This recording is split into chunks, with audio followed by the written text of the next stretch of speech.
దొంగలు మస్తు హుషారైండ్రుల్లా. పోయినమా డ్యూటీకి ఎక్కినమా పర్తలు పడ్డాయా అలక ఉండాలి జప్పునైపోవాలి.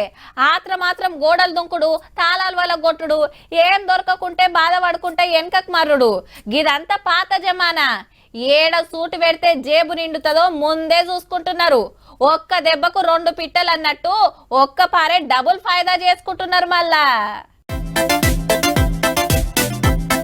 మీదికెళ్ళి సందు చేసుకొని చిన్నగా లోపలికి దిగిండు. పైలవాన్ను కీసలు కింద పడగల మీది ఇంకోడున్నట్టుండు కదా. చేతికి ఫోన్ ఇస్తే లైట్ ఆన్ చేసి పునుకులాడుతుండు. ఏలిముద్రలు అంటొద్దని గ్లౌజులు వేసుకుండు గాని సీక్రెట్ కెమెరాల ముఖం కనబడుతుందన్న ముచ్చట మరిసినట్టుండు. అటు ఇటు పునుకులాడి క్యాష్ కౌంటర్ కాడికి వచ్చిండు. ఓ 2 కట్టలు దొరికినాయి. లోపటంతా చిల్లర ఉన్నట్టుంది.